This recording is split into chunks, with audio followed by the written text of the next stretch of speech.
श्री गणेशाय नमः। प्रिय दर्शकों, आपका हमारे YouTube चैनल पर बहुत बहुत हार्दिक स्वागत है।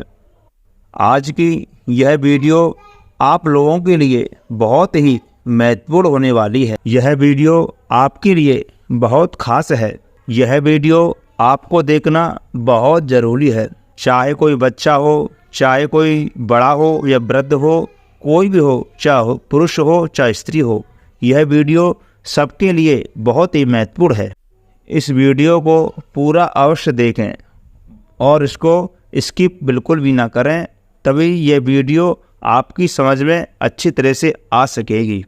आइए बात करते हैं, कलंक चौथ कब है, चंद्रमा को किस दिन नहीं देखना चाहिए, इस दिन चंद्रमा को देखने से कौन सा कलंक लगता है और इस कलंक को दूर करने के लिए क्या उपाय करना चाहिए, इस दिन चंद्रमा देखना भी चाहिए कि नहीं देखना चाहिए, तो ये सब जानकारी इस वीडियो के माध्यम से हम आपको बताएंगे। ऐसा क्या है, इस दिन चंद्रमा को दर्शन करने का कौन सा कलंक लगता है और क्यों लगता है, इसका क्या कारण है। इस दिन भूलकर भी चंद्रमा का दर्शन हो जाए तो इसका क्या निवारण करना चाहिए, इसका क्या उपाय करना चाहिए कि जिससे उसका दोष है, उसका प्रभाव कम हो जाए, उसका कलंक ना लगे। तो ये सब जानकारी इस वीडियो के माध्यम से हम आपको बताएंगे। आज 2024 में वह कौन सा दिन है, कौन सी तिथि है, कौन सी तारीख है कि जिस दिन चंद्रमा का दर्शन नहीं किया जाता है। इन्हीं सब बातों को इस वीडियो के माध्यम से आप सब जानेंगे। मैं आपसे फिर दोबारा से कह रहा हूँ, इस वीडियो को एंड तक, लास्ट तक जरूर देखिएगा, तभी पूरी जानकारी आपको प्राप्त हो सकेगी, क्योंकि यह वीडियो बहुत ही महत्वपूर्ण होने वाली है। मैं आपसे अनुरोध कर रहा हूँ, अगर वीडियो आपको पसंद आए तो लाइक ज़रूर करना। कमेंट बॉक्स में जो भी प्रश्न पूछना चाहते हैं तो ज़रूर पूछें और चैनल को सब्सक्राइब अवश्य कर दें और बगल में लगी बेल आइकन घंटी को भी दबा दें, जिससे कि जो भी हमारे द्वारा जानकारी दी जाए वह आप तक पहुंच जाए। हमारे चैनल के द्वारा जो भी जानकारी दी जाती है वह शास्त्रों के अनुसार दी जाती है और बिल्कुल सटीक दी जाती है। अगर आपको कोई जानकारी चाहिए तो कृपा करके कमेंट में आप लिख सकते हैं, उसका उत्तर आपको अवश्य जरूर दिया जाएगा। आइए अब बात करते हैं कलंक चतुर्थी के बारे में।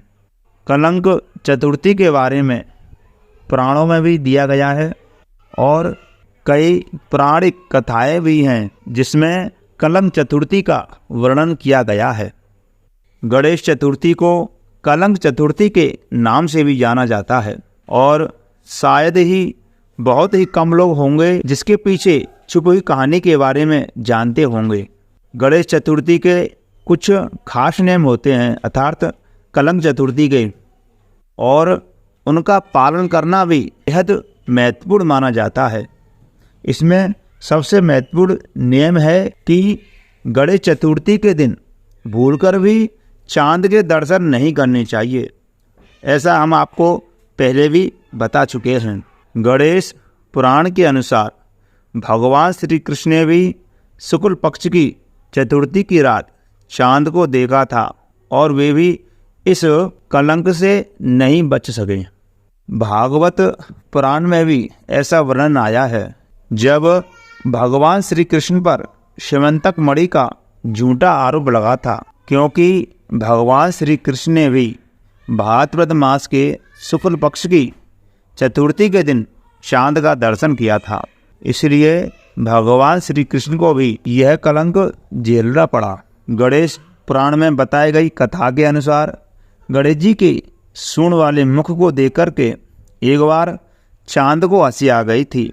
इससे गणेश जी नाराज हो गए और उन्होंने चांद से कहा, तुम्हें अपनी खूबसूरती पर बहुत घमंड है, इसलिए मैं तुम्हें श्राप देता हूँ कि आज के दिन तुम्हें जो भी देखेगा उसे कलंक लगेगा। तब से लेकर आज तक गणेश चतुर्थी के दिन चांद को देखने से मना किया जाता है। गणेश जी के श्राप को सुनकर के चंद्रमा को अपनी गलती का एहसास हुआ और सभी देवताओं को लेकर के गणेश जी के पास क्षमा याचना के लिए गए। सभी देवताओं ने गणेश भगवान की पूरे विधि विधान के साथ पूजा अर्चना की, जिससे गणेश भगवान उनके ऊपर प्रसन्न हो गए। फिर उसके बाद गणेश जी ने कहा कि यह श्राप पूरी तरह से ख़त्म तो नहीं होगा, लेकिन गणेश चतुर्थी पर जो चांद को देखेगा उस पर यह श्राप अवश्य लगेगा। इसलिए गणेश चतुर्थी के दिन चंद्रमा का दर्शन नहीं करना चाहिए। आइए अब बात करते हैं चतुर्थी कब है, गणेश जी की पूजा किस मुहूर्त में करनी है और किस दिन करनी है। इस साल भाद्रपद मास की शुक्ल पक्ष की चतुर्थी तिथि 6 सितंबर दिन शुक्रवार को दोपहर 3:03 से शुरू होगी और इसका समापन अगले दिन यानी कि 7 सितंबर दिन शनिवार की शाम 5:37 पर समाप्त होगी। उदय तिथि के अनुसार गणेश चतुर्थी 7 सितंबर दिन शनिवार को मनाई जाएगी। चंद्र दर्शन का समय रात में होता है, तो 6 तारीख दिन शुक्रवार को भूलकर भी चंद्र दर्शन ना करें। इसलिए 6 सितंबर को चौथ होनी चाहिए। उदय तिथि के अनुसार से 7 सितंबर के दिन चतुर्थी चौथ पड़ रही है, इसलिए सभी माताएं बहनें चंद्रदेव को अर्घ देती हैं, तो वो अर्घ देंगी 7 सितंबर दिन शनिवार को शाम के समय। लेकिन जो कलंक चतुर्थी है वह 6 सितंबर दिन शुक्रवार को मानी जाएगी। अगर भूलवश कहीं धोखे से चंद्रमा का दर्शन हो जाए तो उसे क्या करना चाहिए, उसे कौन सा उपाय करना चाहिए, उसे उस कलंक से कैसे बचा जाए। भगवान गणेश कहते हैं जो भी अज्ञानवश चंद्रमा का दर्शन चौथ के दिन कर लेता है उसे गणेश जी का पूजन अर्चन बंदन पूरे विधि विधान के साथ करना चाहिए। उस दिन गणेश मंत्र का जाप करना चाहिए, हवन इत्यादि कराने चाहिए, किसी ब्राह्मण को बुला करके उससे पूजन इत्यादि पूरे विधि विधान के साथ करना चाहिए और यज्ञ भी अवश्य करना चाहिए। किसी ब्राह्मण देवता के द्वारा उस कथा को सुनना चाहिए जो भगवान श्री कृष्ण को कलंक लगा था। उस कथा का भी पूरे विधि विधान के साथ श्रवण करना चाहिए एवं सुननी चाहिए। अगर यह कथा आप सुनते हैं तो उस कलंक से आपको मुक्ति मिल जाएगी। ये शास्त्रों द्वारा बताई गई बातें हैं, प्रमाणिक बातें हैं। मैं आशा करता हूँ आप इस वीडियो से अत्यंत प्रसन्न होंगे और आपकी समझ में भी ये वीडियो अच्छी तरह से आई होगी। अगर आपको किसी प्रकार की जानकारी प्राप्त करनी है तो कमेंट बॉक्स में आप कर सकते हैं। अगर आप हमारे चैनल पर पहली बार आए हुए हैं तो चैनल को सब्सक्राइब अवश्य कर लें और बगल में लगी बेल आइकन घंटी को भी दबा दें, जिससे कि हमारे द्वारा जो भी जानकारी दी जाए वह आपको प्राप्त हो जाए। बोलिए गणेश भगवान की जय।